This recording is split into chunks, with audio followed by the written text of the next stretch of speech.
Eh bien, nous voici déjà de retour pour une deuxième table ronde sur un thème passionnant, nouvelle société de gestion, nouveaux fonds immobiliers. J'ai envie de dire que pour traiter un tel thème en une demi-heure, il faut soit être très inspiré, soit inconscient, peut-être les deux.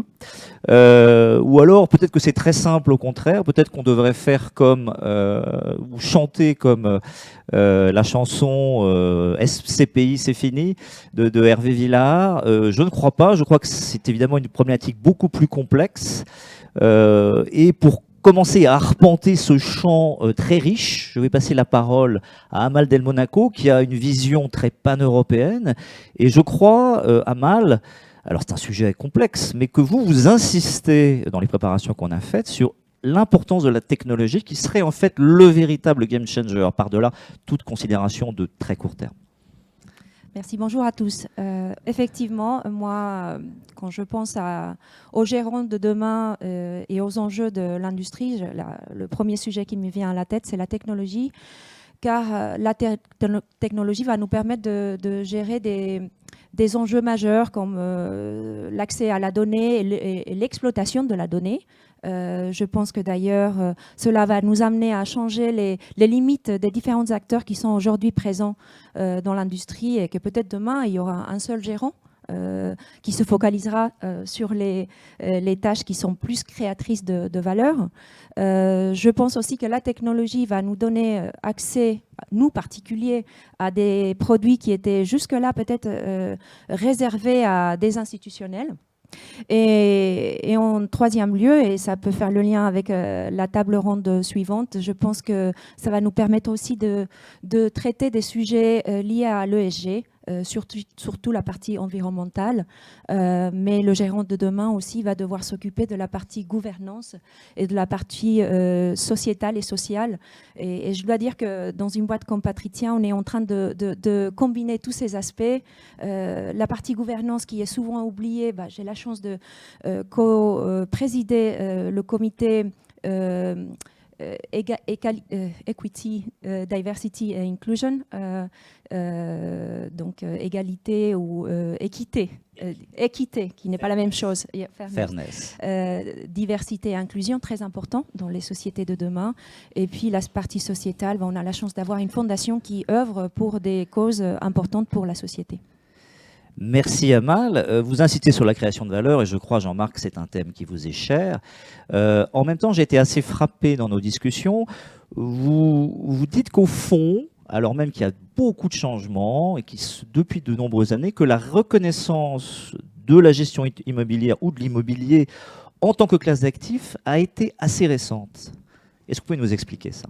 D'abord, il faut que je vous change votre liste de lecture, parce que les gestions immobilières vont allumer le feu plutôt que disparaître. Donc, déjà, il faut le modifier. Alors ça, c'est la première. Après, oui, la reconnaissance de l'immobilier comme classe d'actifs est extrêmement récente. Avant, dans les sociétés de gestion, ce qu'il y avait de lu, c'était les actions, les obligations et l'immobilier. C'était plutôt la dernière des classes. Elle avait un côté un peu sulfureux. Et il a fallu attendre quasiment depuis 2008 une dizaine d'années pour que, en mettant de la transparence dans leur gestion, en adoptant des règles qui sont les règles globales des EPC, en continuant à séduire les porteurs de parts jusqu'à représenter aujourd'hui, les fonds de nos côtés, 280 milliards d'euros de capitaux sous gestion, sans jamais avoir de problème de liquidité. L'immobilier, mais comme d'autres classes d'actifs dites alternatives, que sont le private equity, la dette immobilière ou l'infrastructure, a fini par avoir ses lettres de noblesse dans la gestion elle-même. Et ça nous donne une responsabilité forte.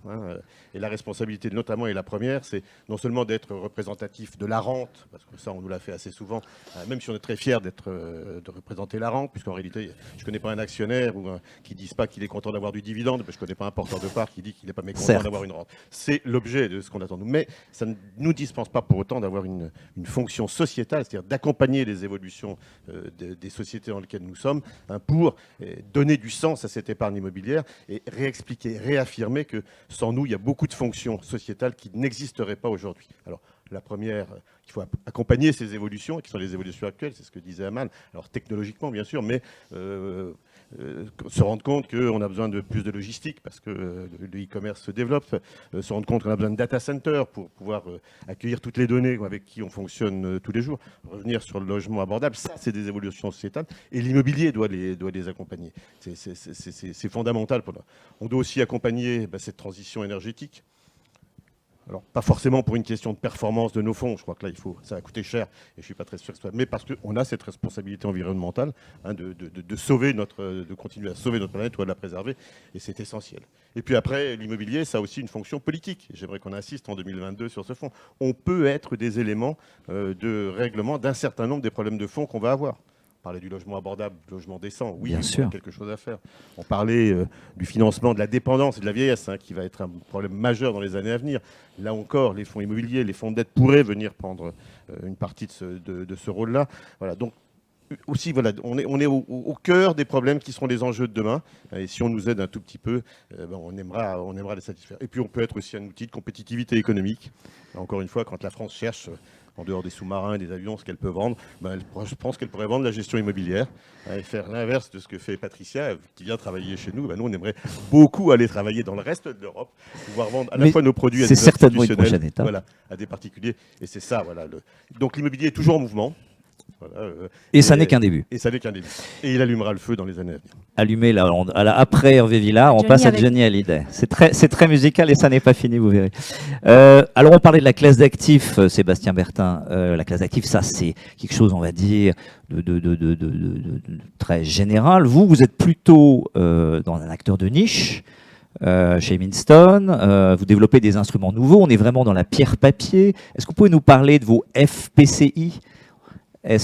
Oui, bonjour à tous. Alors effectivement, on s'intéresse à ce nouveau format de fonds qui peut être adapté à l'industrie immobilière, qui existe depuis longtemps. Certains promoteurs connaissent ça très bien depuis les années 90. Les premiers, en fait, l'ancêtre du FPCI, Fonds professionnel de capital investissement, c'était le FCPR.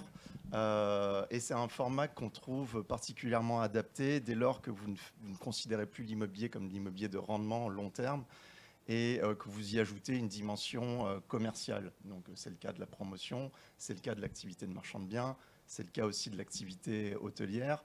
Et c'est un format qui est intéressant. On ne pourrait pas faire des opérations de promotion de marchand de biens dans des véhicules long terme tels que les OPCI ou les SCPI. Donc il fallait une nouvelle enveloppe et un format adapté. Donc c'est un format qu'on hérite de l'activité du private equity. Le FPCI, c'est un fonds de private equity. Et ça permet effectivement d'héberger cette activité immobilière, peut-être plus court-termiste, plus dans la valorisation. Et nous, chez Mindstone, effectivement, on s'intéresse à ce produit. On lance un FPCI qui est dédié aux opérations de marchand de biens dans l'immobilier résidentiel haut de gamme. On est dans une niche, encore une fois, une niche de produits, peut-être une niche d'activité. Mais c'est quelque chose qui tend à se développer. Le FPCI est utilisé dans d'autres cas que j'ai cités, de la promotion, marchand de biens, hôtellerie, et ça présente des vertus fiscales aussi, ça offre des vertus fiscales à leurs investisseurs qui sont intéressantes. Est-ce que vous pouvez nous en parler?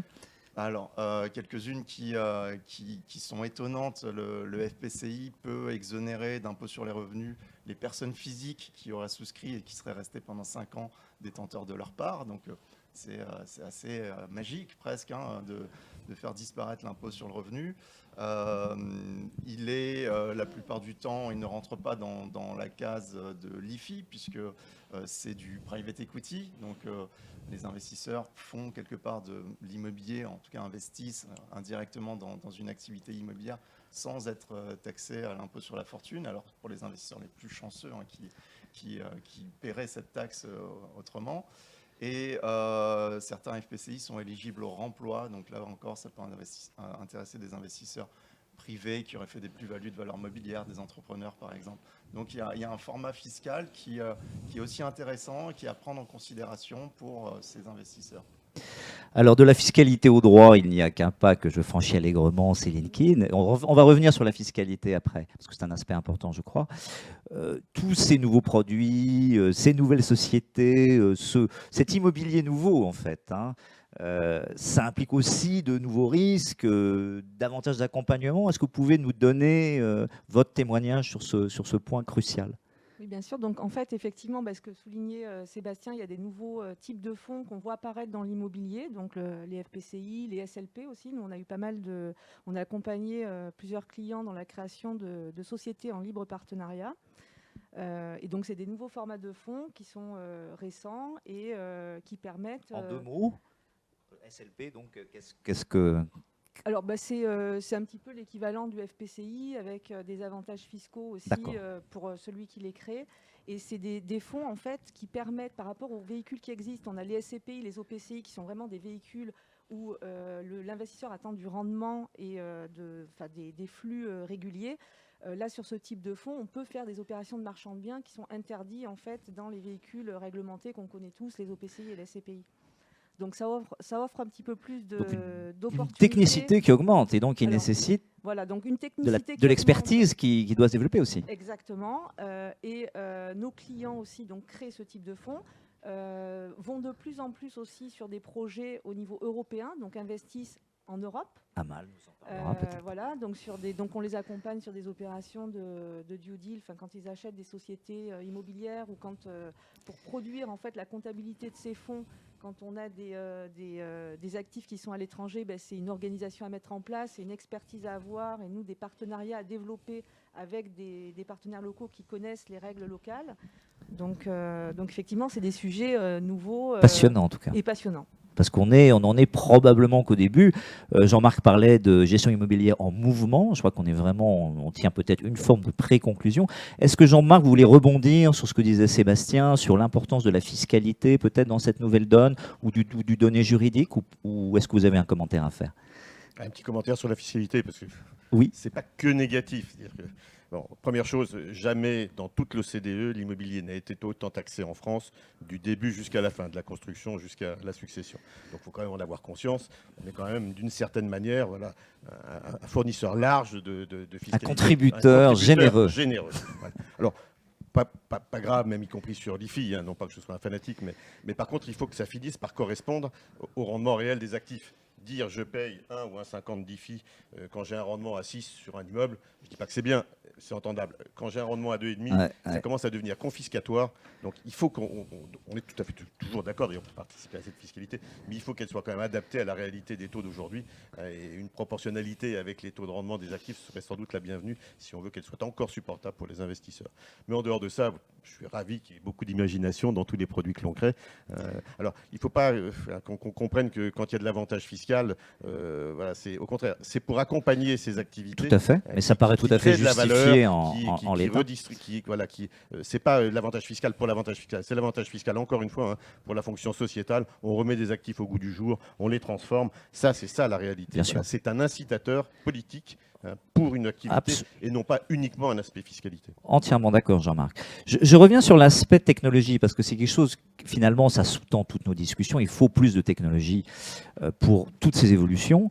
Une question que vous posiez, Amal, dans nos discussions, c'est forcément cette technologie qui est un game changer va produire davantage de concentration. Mais jusqu'où dans les acteurs, si vous voulez, vous voyez ce que je veux dire?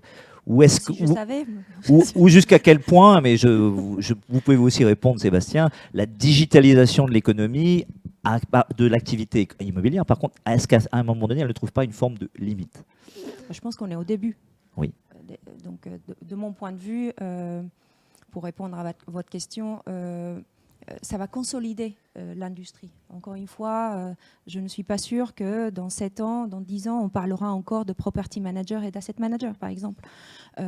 Parce qu'on aura des outils qui permettront d'automatiser un certain nombre de missions qui sont à faible marge aujourd'hui. Et encore, il y aura une concentration sur les missions qui créent plus de valeur. Est-ce que ça s'appellera property ou asset manager? J'en sais rien. Quel sera l'impact en termes de nombre d'acteurs qui vont disparaître? Ça non plus, j'en sais rien. Mais j'ai une conviction très forte, c'est que ça aura un fort impact. Ça va nous rapprocher aussi de nos locataires qui sont nos autres clients. Il y a les investisseurs, c'est un type de clients, et il y a les locataires sans lesquels il n'y aura pas de revenus pour nos investisseurs. Et je pense qu'il y aura pas mal d'outils qui vont nous permettre de continuer à apprendre à les connaître, à les accompagner dans leurs évolutions. La technologie, encore une fois, je pense qu'on n'est qu'au début. Et vous voyez, quand vous passez un petit peu de temps avec toutes ces nouvelles boîtes qui se créent à l'image de là où on est aujourd'hui, ça nous permet de entrevoir un peu l'évolution qui nous attend dans les années à venir. Merci Amal. Je sens que Jean-Marc vibre à l'idée de rebondir sur vos propos. Oh, bien sûr. Je vous frapper. Hein, Non, non. je- Alors, premier point, oui, le nombre des acteurs et l'évolution des acteurs. À la SPIM, on est une société de laquelle on doit venir nous voir quand on obtient un agrément pour gérer des actifs. Et on voit l'augmentation des membres et du nombre de sociétés qui se créent autour de cette gestion. Et c'est assez extraordinaire. On doit être à peu près aujourd'hui à 100 sociétés de gestion en France. Et à peu près tous les trimestres, on en a 2 ou 3 complémentaires. Voilà, c'est le cycle. On voit beaucoup d'étrangers qui viennent demander un agrément pour pouvoir travailler en France. Donc ce métier est plutôt en train de s'élargir. Je pense qu'il n'y aura peut-être pas autant de succès qu'il y a de candidats. Il y a un moment où tout On ça verra. oui, on verra, mais tout ça va devoir se regrouper. Mais bon, c'est ce qui s'est passé Se d'ailleurs rationaliser. dans d'autres. En matière de valeur mobilière, dans les années 90, on a vu la même chose, la création de plein de boutiques autour de thématiques de gestion. Voilà, elles se sont regroupées après pour constituer d'autres groupes. Mais c'est ça, voilà, ça prouve que ce marché s'adapte, s'ouvre et c'est plutôt une chose positive. Alors après, sur la digitalisation, deuxième remarque, 100%, ce qu'elle dit, ça va changer nos métiers, notamment une revalorisation du property qui va commencer à devenir un peu plus important.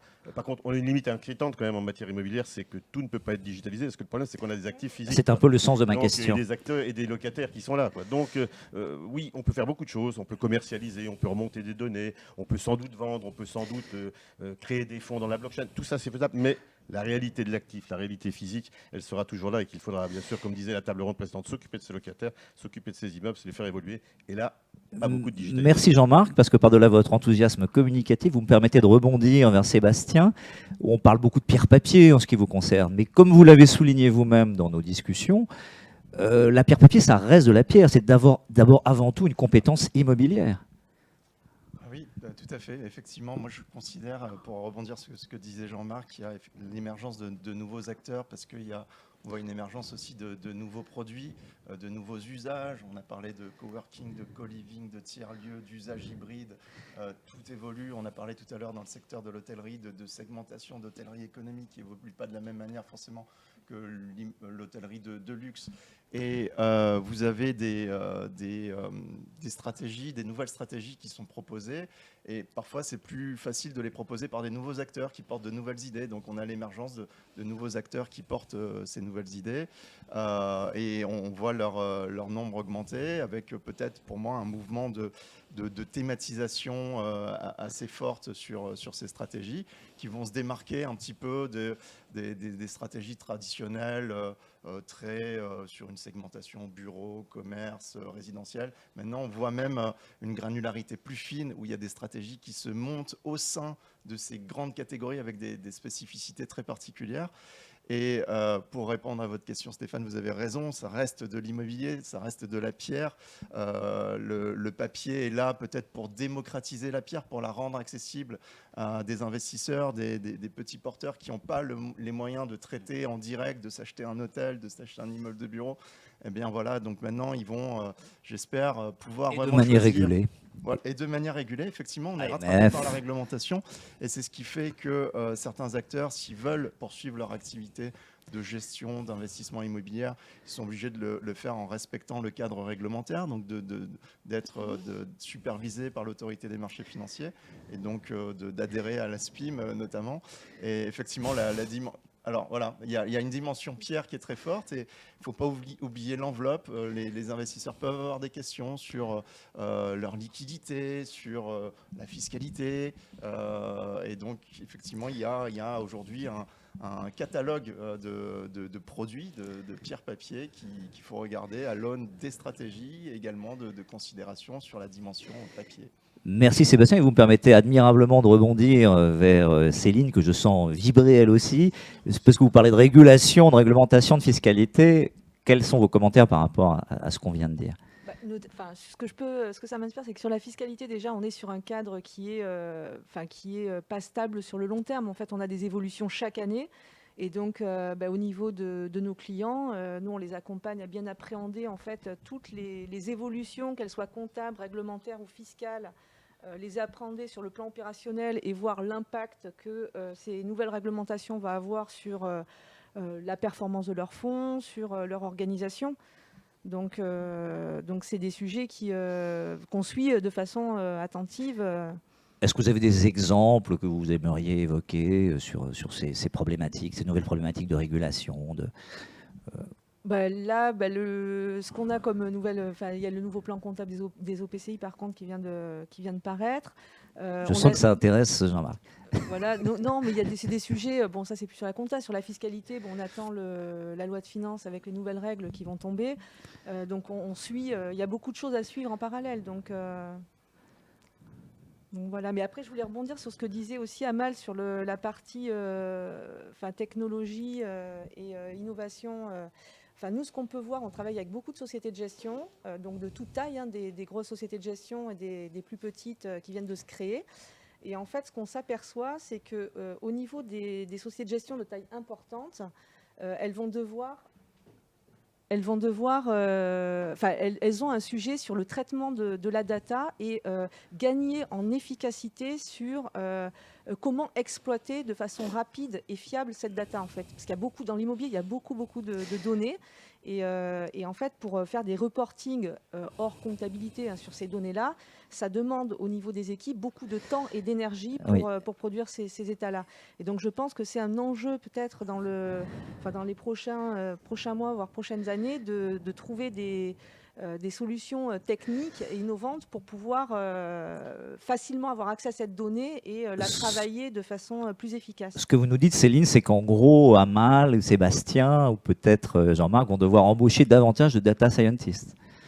Et que la clé sera peut-être dans ce traitement du data qui est encore embryonnaire, j'imagine. Parce que très granulaire, au fond. Voilà, mais peut-être qu'effectivement, je pense que les métiers, au niveau des sociétés de gestion vont évoluer. Et effectivement, peut-être que des postes de data analyst vont apparaître pour faciliter justement toute l'exploitation de cette data collectée au niveau de l'industrie immobilière. Mon fils est data analyst, donc je lui transmettrai la bonne nouvelle. Il sort de Polytechnique, enfin on en reparlera. Mais simple anecdote. Et ce que je voulais aussi rajouter, c'est que vous voyez, donc ça c'est au niveau des sociétés de gestion un peu historiques, qui ont une certaine taille. Et ce qu'on voit, c'est que les sociétés de gestion qui se créent, pour le coup, dans leur organisation, intègrent déjà des process et des systèmes d'information et de la technologie pour gagner en efficacité après dans la gestion immobilière. Donc vous dites ce que dit Amal, mais de l'autre côté de la barrière. Vous confirmez, Amal? Oui, je confirme. D'abord, je confirme que nous, on s'est déjà doté chez Patricia d'une équipe technologie et innovation qui est là depuis un certain nombre d'années. Et après, bien évidemment, on travaille en partenariat et on apprend aussi de ces petites structures qui ont dans leur ADN déjà le fait d'optimiser les process, d'exploiter les données et de s'outiller d'outils qui permettent de le faire de manière efficace.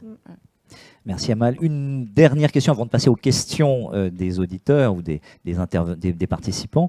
Vous parlez souvent, Sébastien, de développer l'idée de valeur par l'usage. Est-ce que vous pourriez nous en parler en 2 mots? Valeur par l'usage immobilier. Alors en 2 mots, on va essayer.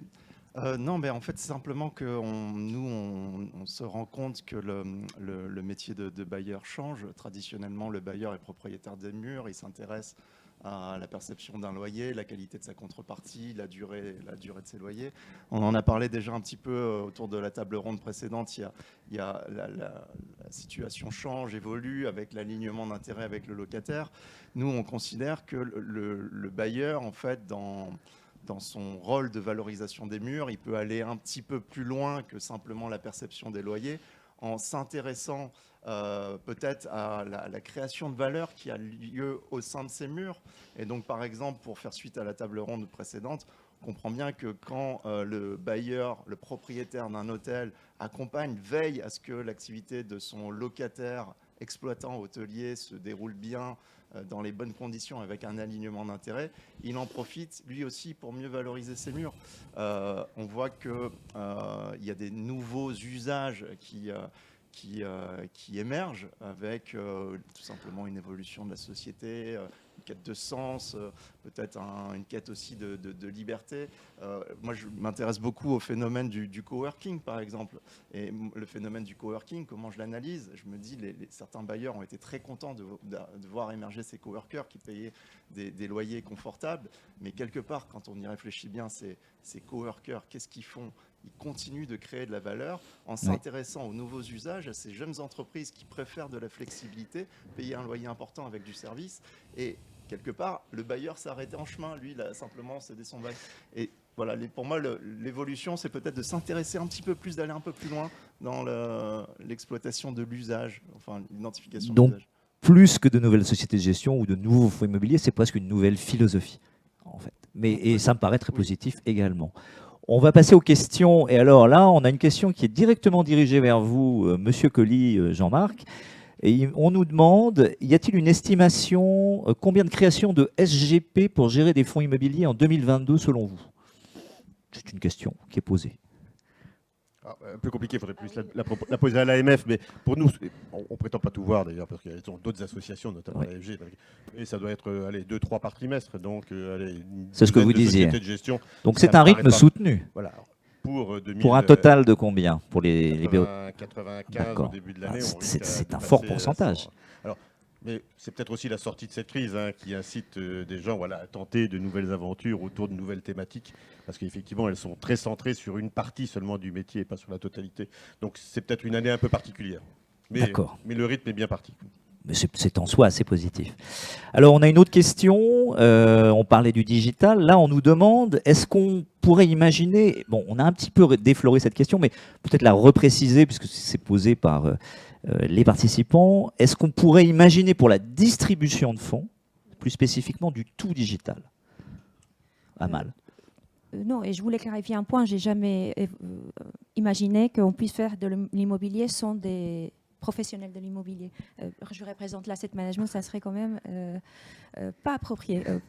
Mais pour la distribution, c'est pareil. Je pense que le digital est là pour fluidifier les process, faciliter les échanges, donner accès encore une fois à des données précises, mais il faudra toujours des professionnels pour bien expliquer le produit, répondre aux questions et orienter aussi l'investisseur selon le profil de risque notamment. Pour pas mal de produits qui ont été évoqués pendant cette discussion répondent à des profils de risque plus élevés que ce qu'on a l'habitude d'avoir auprès de la plupart des investisseurs. Donc il faut expliquer qu'est-ce que ça implique d'aller sur l'hôtellerie haut de gamme en termes de risque et de potentiel de création de valeur et de gains.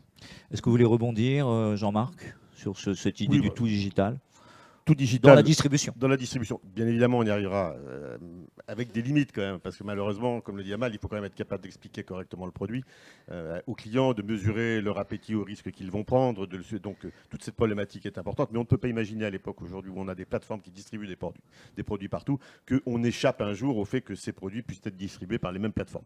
Une limite aujourd'hui, c'est qu'il n'y a pas de réglementation pareille dans chacun des pays, notamment européens, le reste du monde. Donc, bien évidemment, compliqué pour un Français d'acheter un produit allemand ou un Allemand d'acheter un produit français, parce que la réglementation n'est pas faite pour ça. Donc, la limite au développement des plateformes aujourd'hui, ou de ces plateformes de distribution, cette distribution digitale, elle est moins technique que réglementaire, mais on sent que ça bouge. L'Europe commence à s'en préoccuper. Alors, au rythme de l'Europe, on risque d'y être pour un certain temps, mais je pense que on va pousser que cette digitalisation et cette nationalisation. Oh, c'est beau. C'est joli, ça. C'est magnifique. De la distribution qui est corrélative à la digitalisation, bien sûr qu'elle va. Mais, et dernier point, il faudra quand même être super attentif, notamment sur les fonds immobiliers, à la question majeure dont on parle peu parce qu'on n'a pas vécu le problème, c'est la liquidité. Il est facile d'assurer la liquidité d'un fonds quand on connaît les clients qu'il porte, leurs sentiments. Plus difficile quand c'est extrêmement morcelé, digitalisé. Et là, le jour où la difficulté arrivera, il faudra être capable de la régler. Donc, il faut en même temps regarder la digitalisation et les outils de cette liquidité. Le risk-reward. Voilà. Et les outils l'asymétrie potentielle. Voilà. Et les outils de cette liquidité, parce que derrière, ce serait terrible qu'un jour ces fonds butent sur ce problème de liquidité, où là, ils perdraient toute l'image qu'ils ont aujourd'hui. Absolument. Alors, les participants sont très directifs aujourd'hui. J'ai une question pour vous, Sébastien. L'immobilier luxe, qui est donc votre créneau, nouvelle stratégie, quelle est la typologie des investisseurs? Très, très synthétiquement. Alors effectivement, ou avec des exemples, si vous voulez. Sur l'immobilier résidentiel de luxe, c'est souvent des investisseurs privés, plutôt fortunés. Nous, on s'adresse à des clients professionnels, donc des investisseurs qui mettent plus de 100 000 € en taille unitaire. Et voilà la typologie d'investisseurs qu'on retrouve dans notre fonds. D'accord. Donc la question est claire. Et j'ai une question pour vous, Amal, également. Quelles sont les tendances que vous voyez dans d'autres pays et qui, selon vous, pourraient se développer en France? Est-ce qu'il y a des choses qu'on voit en Allemagne, par exemple, qui n'existent pas en France et qui pourraient arriver? Et je dis l'Allemagne, ça pourrait aussi bien être le Luxembourg. Je connais moins bien le Luxembourg. L'Italie, si vous voulez. Non, je pense qu'on est dans des marchés vraiment de plus en plus transparents.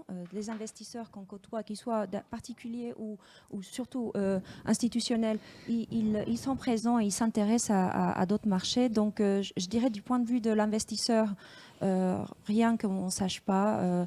On parlait des segments dans le résidentiel ou dans l'hôtellerie. Ils sont présents dans tous ces territoires.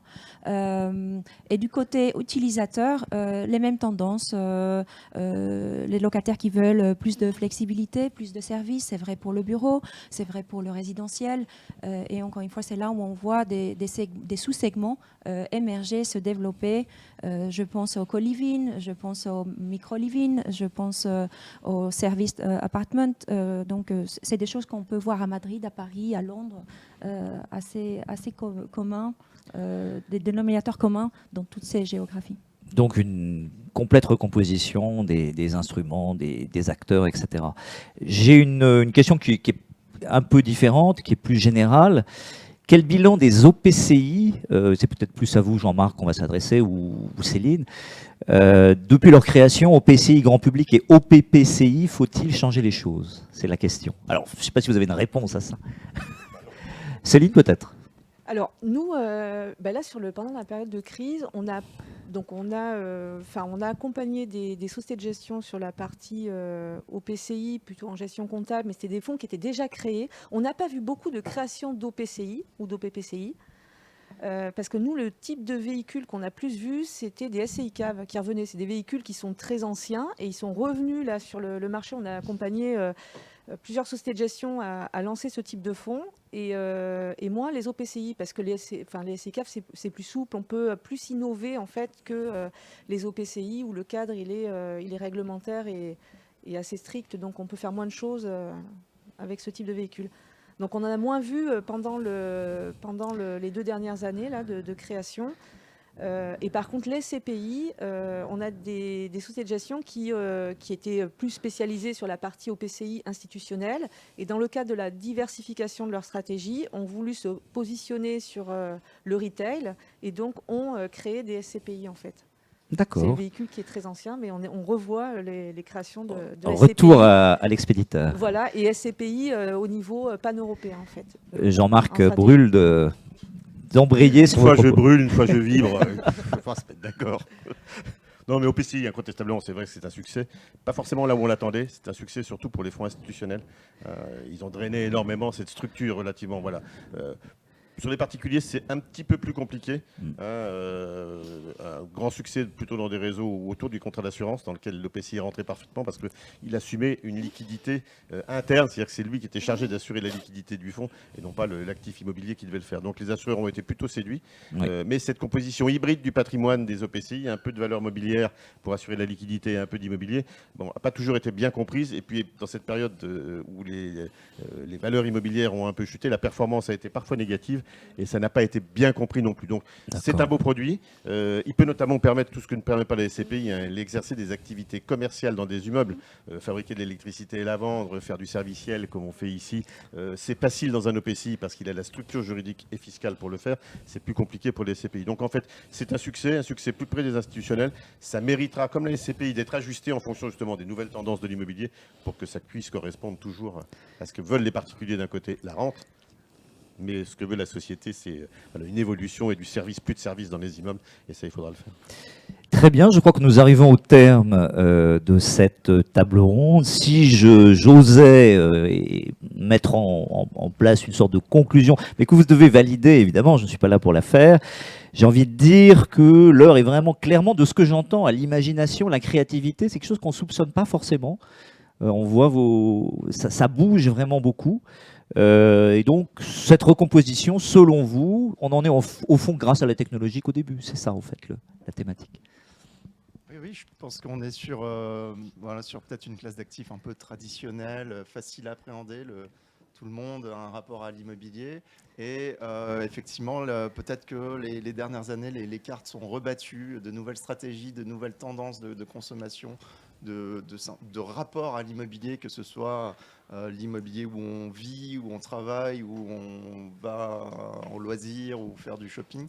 Tout ça a tendance à changer. Effectivement, je crois qu'il va y avoir de belles idées qui vont s'exprimer. Donc la créativité au pouvoir, et on s'en réjouira. Nous arrivons au terme imparti de cette table ronde. Et je vous donne rendez-vous pour la suivante dans quelques instants. Merci de votre participation Merci. Merci. dynamique.